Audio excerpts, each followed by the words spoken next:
भाजपा विधायक सुरेश गौड़िया जी हमारे साथ मौजूद है। बस अब किस तरह से अभियान चला रहे हैं आप लोग, जन जन की सरकार जन जन के द्वार कार्यक्रम? ये बहुत महत्वपूर्ण अभियान है, क्योंकि बहुत सारे लोगों को दूर दूर से जो है तहसीलों के चक्कर लगाने पड़ते हैं, ब्लॉक के चक्कर लगाने पड़ते हैं, जिले मुख्यालय के चक्कर लगाने पड़ते हैं। तो इस बार माननीय मुख्यमंत्री जी का मैं बहुत धन्यवाद करता हूँ, उत्तराखंड सरकार का और सभी अधिकारियों का, कि वास्तव में जो जन सेवा की जो भावनाएं हैं और जो भारतीय जनता पार्टी का संकल्प है कि हम अंतिम छोर तक बैठे हुए व्यक्ति तक सुशासन को ले जाना चाहते हैं, तो उसके निमित्त जो है सरकार ने इस पहल को की है। क्योंकि हम पहले बहुउद्देशीय शिविर लगाते थे, तो बहुउद्देशीय शिविर में बहुत बड़े स्तर पर, जैसे 30-40 गाँवों का एक स्थान हो कहीं पर, और उन स्थानों पर भी लोगों को पहुंचने में बहुत कठिनाई होती थी। तो इस बार जो है जो निर्णय लिया गया है कि जो न्याय पंचायत स्तर है उस स्तर पर जो है इन सम्मेलनों को लगाया जाएगा। क्योंकि यहाँ पर जो ज़रूरत की चीज़ें हैं आजकल, सारी चीज़ें ऑनलाइन है, तो बहुत सारे कष्ट जो है हमारे बुजुर्ग हैं उनको हो रही है, और जो हमारे युवा जो माताएं बहनें हैं, क्योंकि समय की बहुत ज़रूरत है आज के इस दौर पर। तो इसलिए सरकार ने जो बड़ी पहल की है, तो मैं कपकोट विधानसभा की सम्भ्रांत जनता से आग्रह निवेदन करना चाहूँगा कि जो बार बार तहसील और ब्लॉक और जिला मुख्यालय के चक्कर काटते थे, बहुत सारा समय उनका खर्च होता था, बहुत पैसा उनका खर्च होता था, बहुत सारे कष्ट उनको होते थे। तो आज सरकार जो है हर न्याय पंचायत तक पहुंचेगी और सारे अधिकारी वहाँ मौजूद होंगे, और सारे विकास के रोड मैप को भी वहाँ पर देखा जाएगा। और जो पिछले 4 सालों में जो काम हुए हैं उन कामों का ब्यौरा भी एक तरीके से वहाँ पर दिया जाएगा, और बाकी जो आगे के काम होने हैं उन कामों को भी कैसे गति मिल सके उसके लिए भी जो अधिकारी कर्मचारी हैं वो ठीक से समन्वयक बनाकर जो है उसको पूरा करने के लिए प्रयास किया जाएगा। और इसलिए जो सरकार ने जो कोशिश की है, ये कोशिश जो है सार्थक रूप से जो है आम जनता के लिए जो है फ़ायदेमंद हो, उसके लिए जो है अभी थोड़ी देर में मैं भी अपने क्षेत्र के लिए निकल रहा हूँ, ताकि हम भी उन सम्मेलनों में रहकर आम जनता के जो प्रमाण पत्र हैं, जो ज़रूरत की चीज़ें हैं, आधार कार्ड और केवाईसी कराना, और जो खाता खतौनी, मैं सबसे बड़ी बात कह दूं कि जो म्यूटेशन का काम है वो स्वतः ही सरकार ने बोला है कि अगर किसी के परिवार में अगर कारणवश किसी की मृत्यु हो जाती है, तो वो ज़मीन जो है स्वतः ही जो है म्यूटेशन जो है दाखिल खारिज जो है चढ़ जानी चाहिए। उनके जो बच्चे हैं, जो पात्र हैं, उनको जो है सीधे ही उनका बेनिफिट मिल जाना चाहिए। उसके लिए जो है लगातार सरकार जो है सरलीकरण के साथ जो है समाधान और निस्तारण और वहीं वो चीज़ें हों, उसके लिए जो है हम लगातार प्रयास कर रहे हैं। किस तरह का रिस्पांस भी आ रहा है, ग्रामीणों को कितना फ़ायदा इस चीज़ से मिल रहा है? और क्योंकि 2027 क्योंकि इलेक्शन का भी समय है आने वाले समय में, तो क्या, क्योंकि कांग्रेस भी इसको जोड़ करके देख रही है कि सरकार अगर इस तरह के कार्यक्रम चलाती है, लेकिन ये एक अच्छी पहल भी मानी जा सकती है, और ऐसे में रिस्पॉन्स की अगर बात की जाए, किस तरह का रिस्पॉन्स है? ये जनता से जुड़ा हुआ सीधा सीधा संवाद है, और जनता के जो काम है वो सरकार की प्राथमिकता है। और हमने पहले ही कहा है कि सबका साथ, सबका विकास, सबका विश्वास, सबका प्रयास होना चाहिए। तो जो सही काम है समाज के लिए, उसमें इनको राजनीति से न जोड़कर जो है जनता के कष्टों के समाधान के लिए जो योजना बनी है, योजना सकारात्मक है और उसकी पहल भी सकारात्मक है, और आम जनता को उसका फ़ायदा हो सके उसके लिए सब लोगों को प्रयास करना चाहिए। अच्छा विधायक जी, क्योंकि इन कुछ सालों में उत्तराखंड की जो डेमोग्राफी है वो चेंज हुई है, उसको लेकर लगातार सवाल उठ रहे हैं कि डेमोग्राफी चेंज हो रही है। एसआईआर पर अब आप लोग चर्चा कर रहे हैं कि एसआईआर होना ज़रूरी है। किस रूप में देख रहे हैं, कितना फ़ायदा इससे होगा, और क्या डेमोग्राफी जो चेंज हुई है वो भी बचेगी? हर बार हर कोई चाहता है कि फेयर काम हो, और आप भी चाहते हैं कि धरातल पर जो चीज़ें हैं, जो काम है वो सही से ठीक से हों। क्योंकि जो एसआईआर आया है वास्तव में बहुत ज़रूरी है कि हमें पता होना चाहिए कि जो व्यक्ति जहाँ रह रहा है तो वहाँ के मतदाता सूची में उसका नाम होना चाहिए, और बहुत बार क्या हो रहा है कि आदमी 4 जगह 5 जगह रह रहा है, हर जगह वो अपना वोटर आईडी बना रहा है, हर जगह वो अलग अलग बेनिफिट्स उसके ले रहा है। तो एक तरीके से सरकार को भी वो नुकसान करने का काम कर रहे हैं। तो इसलिए ऐसे स्थिति पर जो स्पष्ट निर्वाचन आयोग का जो मानना है कि भाई एसआईआर आना चाहिए, उसके लिए हम सब सहमत हैं। हम भी चाहते हैं कि धरातल पर जो भी काम हो, जो चीज़ें हैं वो सही होनी चाहिए। बहुत बार मैं देखता हूं, क्योंकि हम राजनीतिक पार्टी में हैं, राजनीति में हैं, तो बहुत सारे लोग जिनका नाम वहाँ पर रहता है, कारणवश अगर उनकी कहीं मृत्यु भी हो जाती तब भी नाम कटता नहीं है, तब भी कई दिनों तक वो कई सालों तक चलता जाता है। और कई लोगों का तो शादी हो जाती है और उसके बाद भी वो उस जगह पर भी उसका नाम रहता है, और जहाँ शादी हुई है उस स्थान पर भी उसका नाम जुड़ जाता है। तो बहुत बार जो वोटर लिस्ट है वो वहाँ से गड़बड़ाना शुरू कर देती है। तो इसलिए रिकॉर्ड में कुछ और होता है, धरातल पर कुछ और होता है। तो इसलिए उसको फेयर करने के लिए सब लोगों को मौका दिया है। और इस मौके में जो है आम जनता से भी मेरा आग्रह है कि वो अपना नाम जो है तय समय पर सुनिश्चित करा के, जिस स्थान पर वो रह रहे हैं तो उस स्थान पर वो जो है अपना नाम अंकित करने के लिए जो है प्रयास करें। क्योंकि सरकार ने जो वेब साइट जारी की है उसके माध्यम से भी जो प्रमाण पत्र उन्होंने मांगे हैं, अन्य दस्तावेज जो मांगे हैं, सारे दस्तावेजों को देखने के बाद जो है उनका नाम जो है ठीक तरीके से अंकित कर दिया जाएगा। बहुत सारे जो दूसरे दलों के लोग हैं वो जनता को भ्रमित करने का काम कर रहे हैं, लेकिन इसमें भ्रमित होने की कोई आवश्यकता नहीं है, क्योंकि ये सबके लिए है, एसआईआर सबके लिए है। और ये अगर कहीं साफ सुथरा हो रहा है तो देश के भविष्य के लिए अच्छा है। क्योंकि अगर हम धरातल पर कोई काम अगर ईमानदारी से करते हैं, सच्चाई से करते हैं, तो उसका बेनिफिट से भी, उसका फ़ायदा भी जो है अच्छा ही होता है। विधायक जी, क्या इससे डेमोग्राफी जो चेंज हुई है उससे भी अभी जो बदलाव हुए हैं उस पर भी रोक लगेगी? और दूसरा, जैसे कि वोट चोरी की बातें बार बार सामने आती है, क्या उस पर भी अंकुश लगेगा? बिल्कुल, आपका कहना बिल्कुल जायज़ है। उत्तराखंड के अंदर जो डेमोग्राफी चेंज हुई है तो उसके लिए सरकार भी सजग है। और माननीय पुष्कर सिंह धामी जी ने स्पष्ट कहा है कि अगर किसी ने भी गलत किया है तो उसको बख्शा नहीं जाएगा, और किसी ने भी फर्जी तरीके से अगर अपने नाम को जोड़ने का प्रयास किया है तो उसको भी जो है अधिकारी जो है जांच कर रहे हैं। तो स्क्रूटनी में जो जिस लेवल पर चीज़ें हो रही हैं तो उसका निष्कर्ष भी उतनी जल्दी निकलेगा। क्योंकि बहुत सारे अलग अलग स्थानों से लोग यहाँ पर आके, यहाँ पर वोटर कार्ड है, आधार कार्ड है, और अलग अलग तरीक़ों से उन्होंने अपना दस्तावेज बना के एक तरीके से यहाँ पर डेमोग्राफी को चेंज करने का जिसने भी प्रयास किया है तो उसको जल्दी जो है सरकारी जो अधिकारी कर्मचारी हैं उसके जांच के उपरांत पता चलेगा कि कितने लोगों ने फर्जी तरीके से जो है यहाँ पर दस्तावेज बनाए हैं और किसने बनाए, उस पर भी जो है जांच कार्रवाई तेज गति से जारी है। आप वाइब्रेंट विलेज के जरिए सुदूरवर्ती जो क्षेत्र हैं उनका विकास करने की बात आप लोग कह रहे हैं और उसके लिए तमाम नीतियां भी बना रहे हैं, कितना फ़ायदा इससे मिल रहा है? और जो उत्तराखंड के जो ऐसे गांव हैं जहां पर पलायन हो चुका बड़ी संख्या में, वाइब्रेंट विलेज से कितना फ़ायदा उन गाँवों को मिलता हुआ नजर आएगा?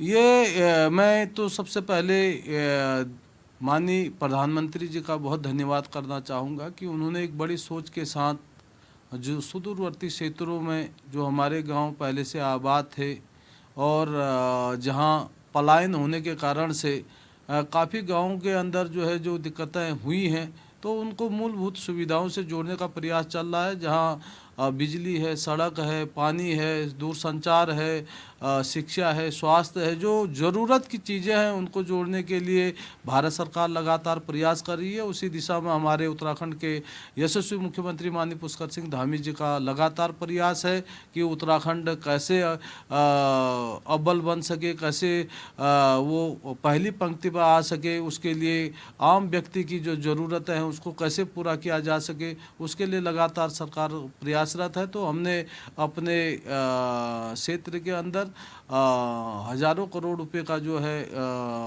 जो कंस्ट्रक्शन है उसका काम कराया है, जो ज़रूरत की चीज़ें हैं उसकी पूर्ति की है, और आगे बहुत सारा काम और भी होना बाकी है। तो उसके लिए हम लगातार प्रयासरत हैं। और जो सुदूरवर्ती गांव में रहने वाली हमारी माताएं, बहनें, युवा, बुजुर्ग, हमारे जितने भी लोग हैं, मेरा सब लोगों से यही निवेदन है कि पहले से अभी बहुत सारा काम क्षेत्रों के अंदर हुआ है, आगे और भी तेज गति से हमारे क्षेत्रों का विकास हो रहा है। तो इसीलिए जो पहाड़ है, पहाड़ की जो कठिनाई है, उस कठिनाई को दूर करने के लिए सरकार लगातार प्रयासरत है। सर अंतिम सवाल बस मेरा यही है कि जैसे कि जंगली जानवरों का जो आतंक है वो बढ़ा है, उस पर किस तरह से कंट्रोल कर रहे हैं आप लोग? अभी जंगली जानवरों का खतरा लगातार हमारे क्षेत्रों के अंदर देखने को मिल रहा है, और हर बार की विधानसभा सत्र में मैंने जरूर इन ज्वलंत मुद्दों को उठाने का प्रयास किया है। आपने देखा भी होगा विधानसभा की कार्रवाई में, अगर आप देखेंगे तो हमने हर बार क्वेश्चन लगाए हैं, क्योंकि जो तेंदुआ है और जो जंगली सुअर है, जो भालू है, बंदर हैं, इनके द्वारा गांव के आम जनता को बहुत सारी यातनाएं, बहुत सारी प्रताड़नाएं वहाँ पर हो रही हैं। तो इसलिए बार बार हमारा जब भी देहरादून आते हैं तो ये सवाल जो आपने किया है, वास्तव में पहाड़ में जो कठिनाई आज दिखाई दे रही है, तो ये जंगली जानवरों का जो मानव के साथ जो संघर्ष है वो बहुत बढ़ गया है। और आगे के दिनों में सरकार प्रयास भी कर रही है कि इसको कैसे ठीक किया जाए, उसके लिए मंथन चिंतन जारी है, और आगे कोई ना कोई ठोस उपाय जो है इस उसमें जो है ढूंढना ही पड़ेगा। इसीलिए क्योंकि पहाड़ में आज हम अगर जो भी खेती कर रहे हैं, बहुत छोटे छोटे खेत हैं, तो बहुत सारा नुकसान जो है वो खेतों को भी पहुंचा रहे हैं। और जो जंगल में हमारी माताएं बहनें घास काटने के लिए जाती है, बकरी चराने के लिए जाती है, गाय चराने के लिए जाती है, तो उनका और जंगली जानवरों का संघर्ष बहुत ज़्यादा इस बीच में बढ़ा है। इन 5-7 सालों के, 10 सालों का अगर आप रिकॉर्ड देखेंगे तो एक बड़ी वजह जंगली जानवर भी जो है हमारे बीच में जो है दिक्कत और पैदा कर रहे हैं। जी धन्यवाद सर, हमसे बातचीत करने के लिए। हॉर्नबिल टीवी से बातचीत कर रहे थे सुरेश गढ़िया जी, जो कि तमाम विषयों पर बातचीत कर रहे थे और बता रहे थे कि किस तरह की व्यवस्थाएं हाल फिलहाल में राज्य सरकार की ओर से की जा रही हैं ताकि लोगों को राहत मिल सके। हॉर्नबिल टीवी के लिए देहरादून से विशाल गर्ग। पौड़ी से भाजपा विधायक राजकुमार पौड़ी जी हमारे साथ मौजूद हैं। पौड़ी जी, जिस तरह से आप लोग प्रोग्राम चला रहे हैं जन जन के सरकार जन जन के द्वार, कितना फ़ायदा इसका मिल रहा है और किस तरह से यह अभियान आप लोग चला भी रहे हैं? जी, मैं सर्वप्रथम तो आपके चैनल और आपके सभी दर्शकों का बहुत बहुत आभार व्यक्त करता हूं कि आपने मुझसे सरकार के बारे में कुछ जानने की इच्छा रखी है।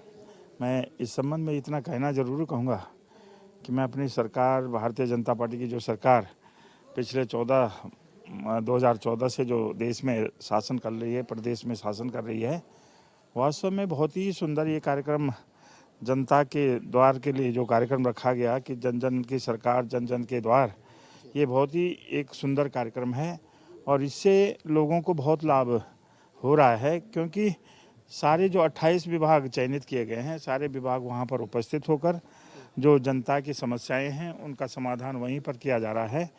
और इससे जो लोगों का आने जाने का जो ऑफिसों में जाने का समय बर्बाद होता था, पैसे की बर्बादी होती थी, उससे लोगों को बचाया जा रहा है और निश्चित रूप से लोगों को लाभ हो रहा है कि लोग एक ही स्थान पर अपने सभी समस्याओं का समाधान कर सकते हैं। और निश्चित रूप से सरकार का ये कार्यक्रम जो है वास्तव में बहुत ही लाभदायक है और निश्चित रूप से इससे जनता को बहुत लाभ मिलने वाला है। और अभी कुछ दिन पहले मैं भी एक कार्यक्रम का श्रीगणेश करके आया हूँ अपनी विधानसभा के अंतर्गत, बाड़ा न्याय पंचायत का। तो लोगों की उसमें भीड़ लग रही है, लोग अपनी समस्याओं को लेकर आ रहे हैं। तो निश्चित रूप से जो अधिकारी वहाँ पर उपस्थित हो रहे हैं वो अपना वहीं पर उनकी समस्या का समाधान कर रहे हैं।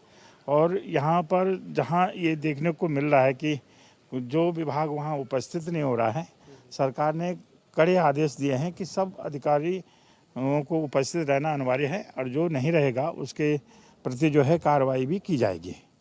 क्योंकि तमाम क्षेत्रों में आप भी दौरा कर रहे हैं और किस तरह की शिकायतें अभी आ रही हैं, क्योंकि कई कार्यक्रमों में देखा गया कि आप भी पहुंचे थे, आप भी लोगों की समस्याओं को सुनने का काम कर रहे थे, तो ज़्यादातर किस तरह की समस्याएं जो हैं वो आपके क्षेत्र में बनी हुई हैं?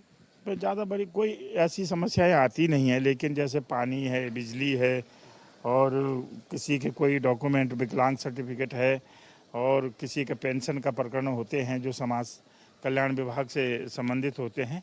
ये सारी समस्याएं होती हैं जो आम जनमानस की बहुत ज़रूरी समस्याएं हैं, जो कि एज में भी बुज़ुर्ग लोग हैं और जिनको पेंशन लगाने के लिए जगह जगह जाना पड़ता है, अलग अलग विभागों में दौड़ना पड़ता है, तो उसकी दौड़ खत्म हो जाए, एक ही स्थान पे उनको सारी सुविधाएं मिल जा रही हैं।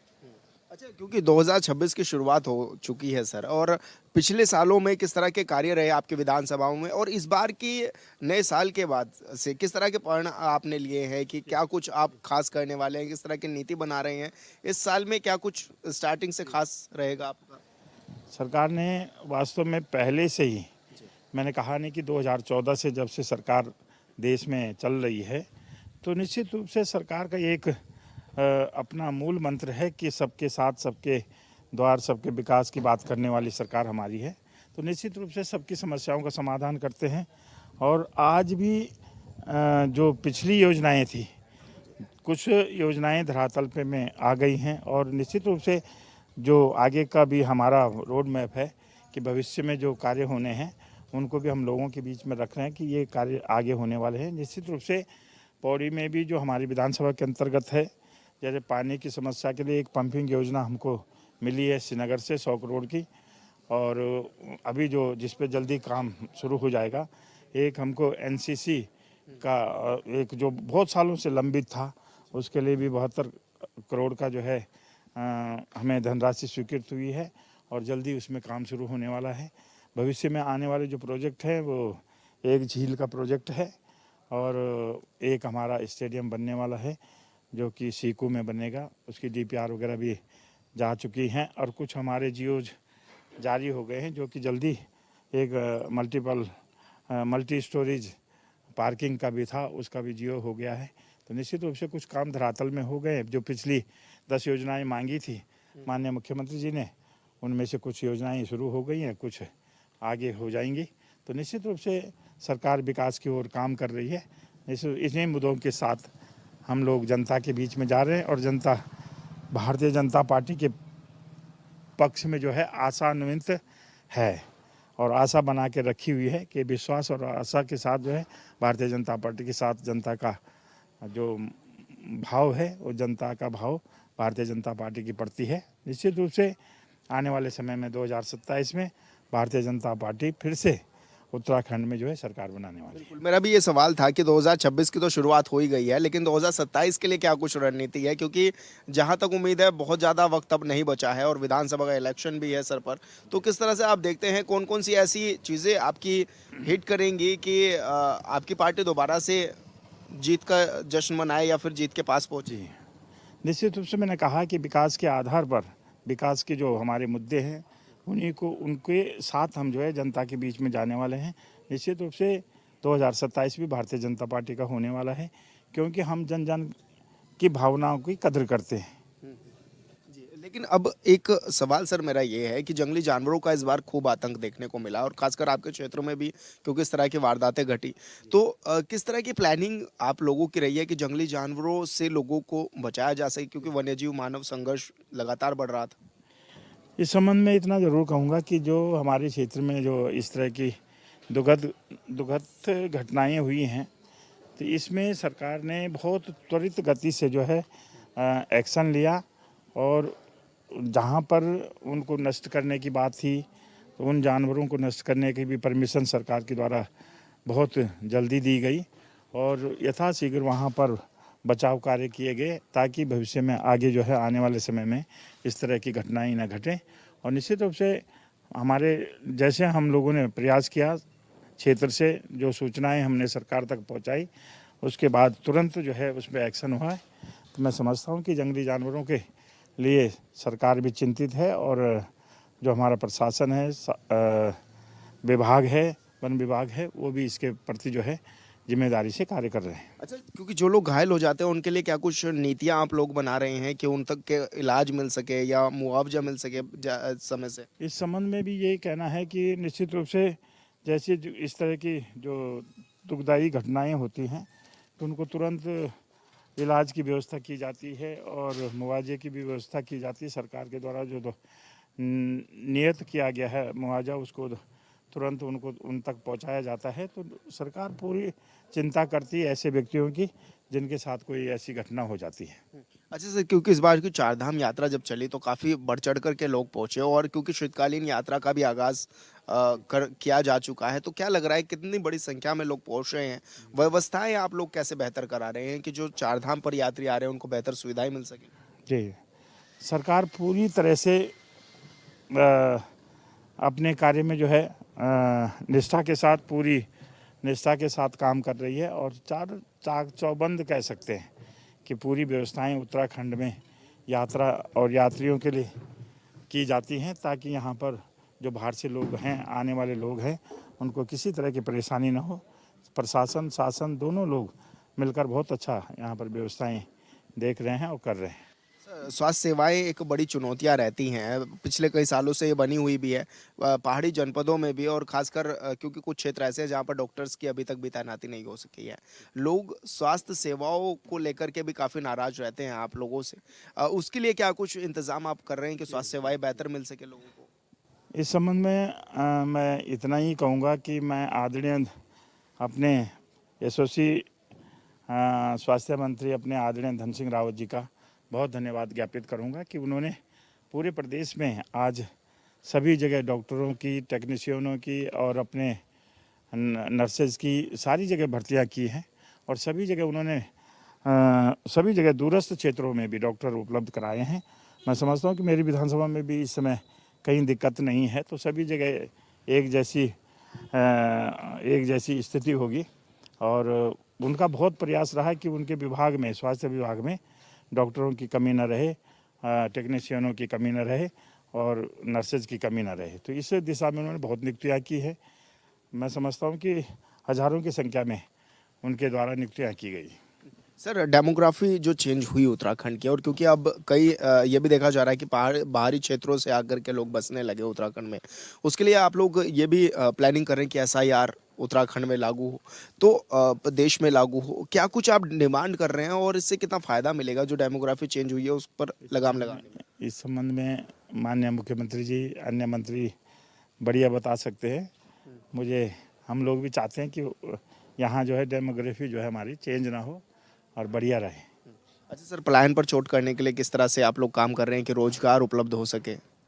जी, वास्तव में पलायन एक हम लोगों के लिए बड़ी पीड़ा का विषय है, और हम लोगों का पलायन ना हो तो हम लोगों के लिए इसलिए ग्रामीण क्षेत्रों में रोजगार के अवसर जुटाने पड़ेंगे, और इसके दिशा में सरकार बहुत अच्छे कदम उठा रही है कि स्वरोजगार की दिशा में लोगों को प्रेरित कर रही है, और तरह तरह के स्वरोजगार के अवसर युवाओं को, महिलाओं को अपने उनके स्थान पर उनको उपलब्ध कराए जा रहे हैं। यहाँ तक कि बैंक छोटे छोटे काम करने के लिए बिना ब्याज का पैसा दे रही हैं, और लोग आज आप देख रहे होंगे कि दुनिया भर की महिला हमारे समूह हैं जो समूह के रूप में काम कर रहे हैं और अपनी आर्थिकी उपार्जित कर रही हैं। तो निश्चित रूप से छोटी छोटी धनराशि से अपना उद्योग शुरू करके अपना रोज़गार जुटा रहे हैं। तो बहुत ही एक पहाड़ में एक ये कल्चर चल पड़ा है, और निश्चित रूप से महिलाएं बड़ा अच्छा आर्थिकी अपनी तैयार कर रहे हैं। तो निश्चित रूप से हम लोगों को मेहनत करनी चाहिए। पलायन अगर कम करना है तो हम लोगों को अपने रोज़गार के साधन जुटाने पड़ेंगे।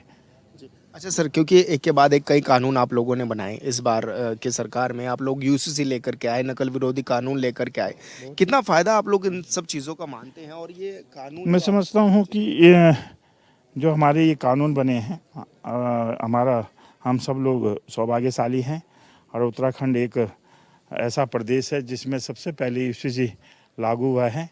तो निश्चित रूप से समानता का जो ये अधिकार है ये बहुत ही आवश्यक है, और आज पूरा देश उत्तराखंड से एक प्रेरणा ले रहा है। उसी दिशा में अन्य प्रदेश भी लागू कर रहे हैं अपने अपने प्रदेशों में। तो निश्चित हम सभी सौभाग्यशाली हैं, और हम बधाई के पात्र हैं। आदरणीय मुख्यमंत्री जी को हमें बधाई देनी चाहिए कि उन्होंने साहस किया कि इस तरह का यूसीसी कानून उत्तराखंड में लागू किया जाए, और साथ ही नकल विरोधी जो अध्यादेश जो कानून लाए हैं, तो ये हम लोगों के लिए बहुत ऐतिहासिक कानून है। और इसमें वास्तव में जो गरीब बच्चे हैं, जो मेहनत करके पढ़ लिख कर आते हैं और उनको अंतिम समय पे नौकरी से बाहर होना पड़ता है, तो जो ये कानून बना है ये उनके लिए बहुत ही लाभदायक कानून है। और इससे बहुत गरीब बच्चे जो है बिना सोर्स के, बिना सिफारिश के अपनी मेहनत करके जो है एक ही बच्चा जो है लगातार 3-3 और 4-4 परीक्षाओं में पास हो जा रहा है और वो अपनी चॉइस की जो सेवा है उसको चयनित करता है, उसको जो है वो चयनित करके जहाँ वो जाना चाहता है उस सेवा में जाता है। तो ये कि इसका बहुत बड़ा लाभ मिला है। मैं समझता हूँ कि आदरणीय मुख्यमंत्री जी का हम सब लोगों को धन्यवाद ज्ञापित करना चाहिए। धन्यवाद सर हमसे बातचीत करने के लिए। तो राजकुमार पौड़ी जी हमारे साथ हैं जो कि राज्य के तमाम विषयों पर हमारे साथ बातचीत कर रहे थे। ऑनबिल टीवी के लिए देहरादून से विशाल गर्ग।